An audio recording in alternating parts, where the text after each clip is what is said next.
En total se cotizan mensualmente alrededor de 170,000 precios alrededor de lo que es este tipo de mediciones, por así decirlo. Después se realiza la recolección de dicha información, tomando en cuenta diferentes puntos fundamentales para este análisis. El principal de ellos sería qué tanto gastan los mexicanos en este tipo de consumo, dónde viven los consumidores, dónde compran esos mismos artículos, cuáles son las marcas, cuáles son las presentaciones y las modalidades de cada producto, por así decirlo, y como comentaba anteriormente. No es lo mismo lo que se esté consumiendo en la zona norte del país a la zona sur. Nosotros, como zona norte, como zona fronteriza, contamos con mayor tipo de intervención de otro lado, por así decirlo, en la cual compramos o bien nuestro mercado es de más difícil posicionamiento por todas las marcas, por todas las ah, empresas que ya existen, por ejemplo. Es difícil dar prioridad o abrir paso al mercado empresas nuevas, a diferencia, por ejemplo, de una que ya está implementada, digamos, de hamburguesas, tan conocidas en alrededor del mundo, Carl Jr., Wendy's, Burger King, a diferentes empresas que quieran establecerse de manera local. Ese intercambio de productos, de bienes, para poder posicionarlo, tiende a ser un poco más complicado. Y de esta manera, el Banco de México, solamente como un ejemplo lo mencionaba, pretende implementar las medidas necesarias para poder producir una solución a determinada inflación, que así no nos suba demasiado el problema, por así decirlo, de sube la cantidad de dinero que nosotros ganamos, sí, pero también sube la cantidad de nosotros que vamos a pagar. Y eso no nos genera ningún tipo de un beneficio para nuestra economía. La inflación por consumo-demanda trata de lo siguiente. Esta inflación obedece a la ley de la oferta y la demanda. Si la demanda de bienes excusa, excede la capacidad de producción e importación, los precios tienden a aumentar. Son variadas los tipos de inflación. Por costo sería, en pocas palabras, lo que ocurre cuando el precio de las materias primas aumenta. Cuando no es lo mismo para una empresa comprar determinado material que lo que era antes. Ahora va a ser mucho más difícil hacer un producto que ya fuera terminado, siendo que no fuera un producto de importación. Supongamos, un producto que es de importación, que viene aquí, México, para que se haga el término medio, por así decirlo, para después volverlo a importar, haciéndose la importación o bien exportación, supongamos el tema, de un producto obviamente temporal con un régimen de este tipo. Y va a ser mucho más caro para esa empresa que mande a México a producirlo de lo que sería en este momento por el tipo de inflación de costo que se está llevando en ese momento. Después, la inflación autoconstruida es básicamente donde ocurre y se prevé un fuerte incremento de futuro de los precios. Esta inflación ocurre básicamente cuando se prevé un fuerte incremento de los precios y entonces se comienzan a ajustar a estos desde antes para que el aumento sea de una manera gradual y no afecte tanto la situación y la economía. La inflación generada por expectativas de inflación, que es un circuito vicioso, por así decirlo, es totalmente típico en países con alta inflación, donde los trabajadores piden aumentos de salarios para contrarrestar los efectos que están afectando esa situación, que serían los inflacionarios. Primero, para que la inflación llegue a su fin, puede haber diferentes métodos. El principal de ellos es que los bancos centrales tiendan a incrementar la tasa de interés de la deuda pública. De esa manera se incrementan las tasas de interés en los préstamos al consumo. Por ejemplo, de ellos serían los créditos hipotecarios, las tarjetas y demás. Al aumentar la tasa de interés del consumo, se frena la demanda de los productos. Más sin embargo, por otro lado, se frena la industria en que produce, la cual nos lleva a un estancamiento económico y un desempleo a causa de esto. En sí, en un alza, por así decirlo, los gastos de las familias tanto mexicanas como de todo el mundo, si no va de la mano con sus ingresos, esto estanca la calidad de vida de todos los integrantes, dado que no se está consumiendo lo mismo que antes y no hay algún tipo de ganancia. Todo sigue totalmente igual, no contamos aún con mayor cantidad de salario, con algún tipo de beneficio en ningún sentido. Las restricciones del comercio exterior creo que es un punto que a la mayoría nos importa saber para poder ejercer en determinado momento que ya lo hagamos. Primero, el hecho de que existe el comercio internacional nos favorece a todos, eso estamos de acuerdo la mayoría. Más que a otros, eso es un hecho. No todos los países van a tener los diferentes beneficios que tienen algunos que tengan exportaciones. Todos esos son por algún tipo de leyes arancelarias, de diferentes reglas que se tengan que seguir para la exportación o bien importación de diferentes productos. Por así decirlo, siendo esto una actividad como México, por ejemplo, las principales fuentes de ingreso del empleo de estabilidad para el país, es inevitable al ver en cuanto al desarrollo comercial hay mucha diferencia entre algunos países y sobre todo no cuentan con medidas o leyes que ayuden a compensar esa pequeña diferencia que a la larga sí es de mayor efecto y mayor vaya contrariedad en esta misma situación, lo que va a hacer que afecte más. Una de las formas las cuales empezaron a regularizar ese tipo de actividades que tuvieron que ver más que nada con las diferentes teorías que hemos visto alrededor del curso son la medición de los mismos aranceles, que son básicamente algún tipo de norma que es en sí son cantidades monetarias que tú tienes que pagar como importador, como exportador, por algún tipo de mercancía que quieras pasar al otro lado o bien traer de allá para acá, en pocas palabras. Al igual de las que no son arancelarias, que no son esas más que tarifas que asignan los importadores y exportadores en las mismas aduanas para la entrada y salida de las mercancías o bien de productos. Esos pueden ser de diferentes regímenes, tanto temporales como definitivos. Esto es originario del proteccionismo como una nueva tendencia a nivel global de comercio más estable y competitivo, el cual la competencia entre comercios fuera más justa. Un ejemplo de ello son las barreras culturales, pueden ser las costumbres, pueden ser las dinámicas que hay en un país y como resultado directo limita el ejercicio del gobierno y que las empresas hagan un nuevo vínculos e intercambio en el extranjero. Y por otro lado tenemos lo que son las políticas legales, que son simplemente pueden ser negociadas por el socio comercial, limitan en mayor proporción que las culturales, en donde se podría medir mediante el diálogo y la negociación si dejar a un lado la forma de organización y leyes que prevalezcan en ese momento. De igual forma, se cuentan con diferentes aranceles, los cuales son atributos especiales impuestos en determinado país que introduce mercancías, algo similar a lo que son las cuotas, por el paso de esos mismos términos.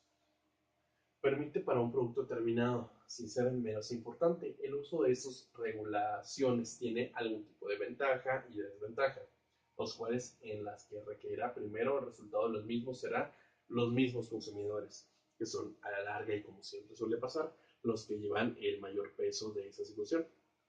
Anteriormente había mencionado lo que es el proteccionismo. El proteccionismo es más que es un país en el cual desea cerrar su mismo comercio internacional. ¿Qué quiere decir? Lo que se produzca dentro de ese mismo país es lo que se va a consumir, con el fin de cuidar la misma economía de las personas que están dentro de ese país, obviamente, como productores, como gente que está tratando de hacer algo por su mismo país, que de una manera sencilla comprarlo de otro. Un ejemplo de ello podría ser Inglaterra. Hace un tiempo leí un artículo referente de esta misma materia y que creo que es totalmente acorde al mismo tema, en la cual se pretendía que la cadena de Walmart entrara a ese mismo comercio, en la cual, claro, sería un éxito rotundo, más sin embargo, Inglaterra optó por negar el entrar esa cadena a su país con el fin de los mismos productores de alimentos, de cereales, de lácteos y demás, puedan equilibrar y sostener la misma economía que estaban llevando antes, para que así no hubiera algún tipo de desperfecto a lo largo del tiempo. Es decir, el país estaba cuidando de lo que era el mismo comercio, de las mismas personas que lo estaban integrando, y vaya, no ver desequilibrado su país en ningún momento, y por ende lo que es el comercio y la economía como tal. Es importante recalcar la existencia de diferentes tipos de naciones, las cuales forman parte principal en esta gran controversia del proteccionismo, las cuales son grandes potencias, cuyo desarrollo se encuentra en grandes niveles y cuentan con la infraestructura necesaria para poder ejercer ese tipo de fenómeno que es el proteccionismo. Un ejemplo más claro de ellos podría ser Estados Unidos, que es totalmente autónomo y puede ejercer ese tipo de moda, que sería el proteccionismo, como una de las principales campañas que tiene en este momento el político y celebridad Donald Trump, por así decirlo. México no contaría con ese tipo de proteccionismo, dado que cuenta con la necesidad forzoso de hacer algún tipo de importación y traer de un país algún tipo de producto, algún tipo de servicio, algún tipo de alimento, algún tipo de medicamento, por así decirlo, no vemos tan lejos, lo que es el mismo petróleo. Bien, contribuyen al mismo retraso o estancamiento de los países que tienen que aceptar sus mismos términos por no tener otras alternativas por medio de solventar su triste situación financiera, tanto a nivel de empresa como un país. En pocas palabras, sería que un país que no puede obtener un proteccionismo como tal, tiene que acatar las leyes que imponga determinado país para que se haga el proteccionismo. Es decir, para que ese país pueda ser acreedor de tantas materias primas, productos y servicios. Tiene que aceptar las condiciones que ese país le imponga. Los puntos que se enfoca el proteccionismo son muy variados. Los dividí en estos pequeños detalles en un breve resumen. Proteger la mano de obra local frente a la extranjera barata, como lo comentaba en el ejemplo de Inglaterra. Igualar el precio del bien importado como el bien producido internamente. Reducir el desempleo local.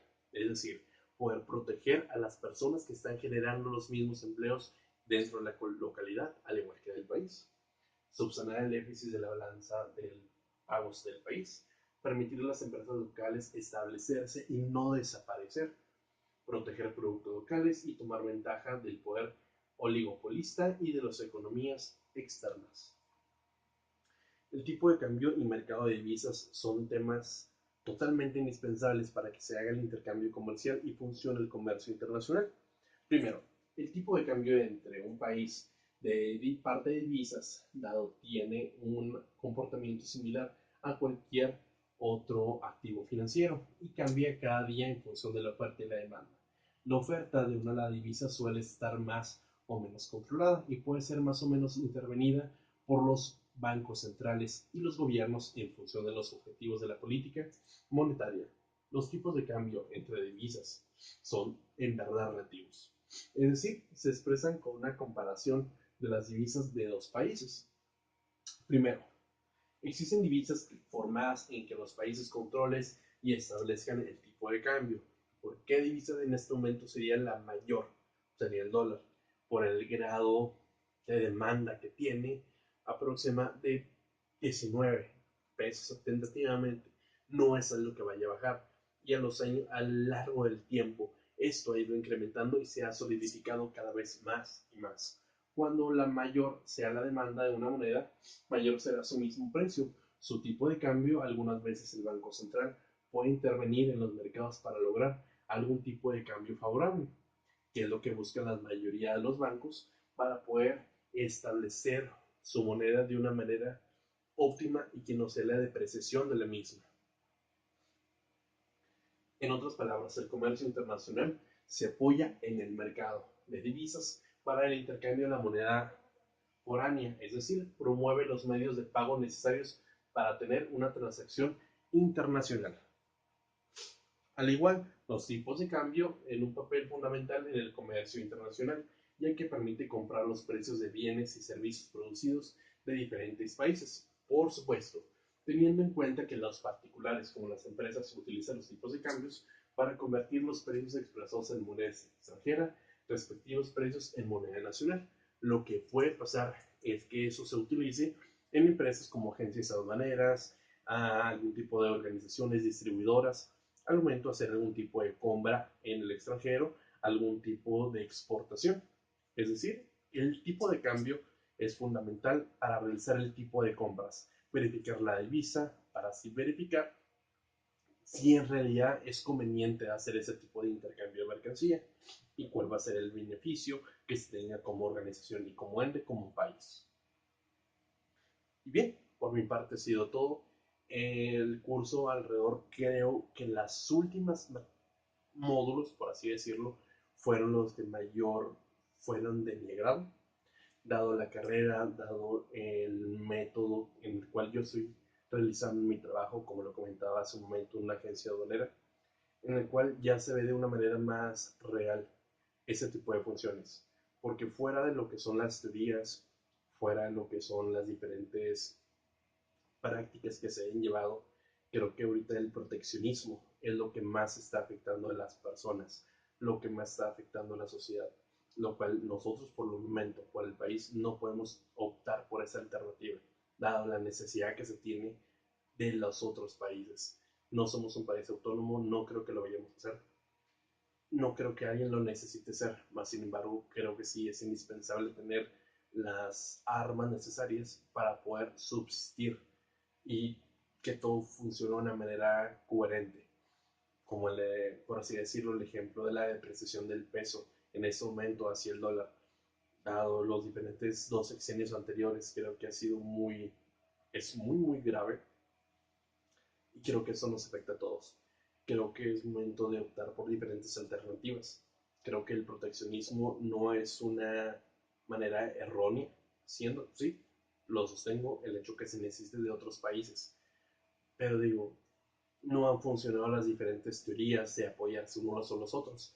¿Por qué no reducirlo un poco más y consumir lo que nosotros estamos haciendo?